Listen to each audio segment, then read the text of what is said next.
Welcome to Explain America. This is your host, Kyle Becker. Well, a former FBI agent, and I'm sure you know who he is. His name is Peter Strzok, a snake-like figure who was thrust into the public spotlight after he was exposed for his atrocious weaponization of an FBI investigation into Donald Trump, Crossfire Hurricane, and his texts with Lisa Page. Of course, all that came out to show that he was trying to keep Donald Trump from being elected, but he just received some horrible news. That is via his court case, and we'll get into what the judge ruled. But before we do that, please like, share, and comment at Explain America. We appreciate your support for common sense journalism. So we know all about Peter Strzok. He exchanged thousands of texts with FBI lawyer Lisa Page, including messages that were highly critical of Trump. One message was about the insurance policy against Trump's election, and there were absolutely so many flaws with this investigation that it was born bad from the very beginning, based on Hillary Clinton's politicized research. That was the Steele dossier that was injected into the Justice Department bloodstream and used to taint everything that came out of it because it was extremely dubious sourcing and it was not vetted. The raw intelligence in that was not vetted, and it was also sewn into FISA applications and in intelligence briefings and assessments. So he also played a role in the Clinton email investigation. He was reportedly involved in softening the FBI's language about her actions, changing grossly negligent to extremely careless, for example. So he also used his investigations to manipulate the public perception of justice. And there was just been a huge lack of accountability.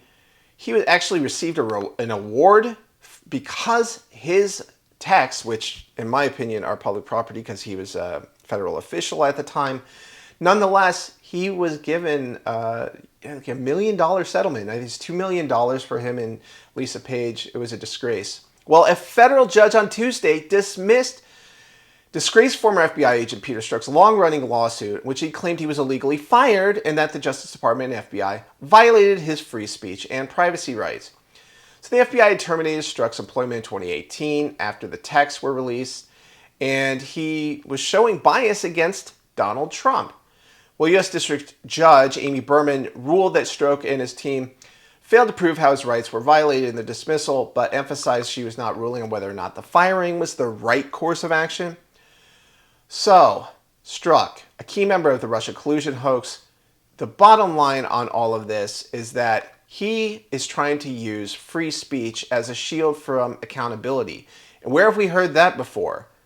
It's another case of this being a one-sided conversation where the left runs to any excuse whatsoever to protect themselves from accountability. We saw that with Jimmy Kimmel and his dangerous hoax that he spread that was very dangerous and risky thing to say on broadcast television. And so Peter Strzok, very similar to this, is complaining about free speech when actually it's really his actions that are in question. And it is clear that he was absolutely in the wrong. He said he was taking action to make sure there's no way Trump gets elected. And he said it's like an insurance policy in the unlikely event you die before you're 40.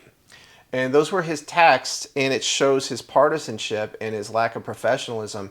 And nobody forced him to do any of that. So free speech is not the issue, Peter Strzok, and your lawsuit is in the dumpster where it belongs.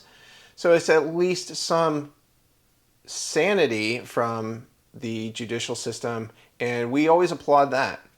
So weigh in with your thoughts below. And what do you think should happen with Peter Strzok? Is this the end of the line for him? Is that the end of the accountability? We'll have to keep an eye on this because it looks like the Justice Department is moving to try to hold some people accountable. We can cross our fingers for that. Thank you for watching at Explain America.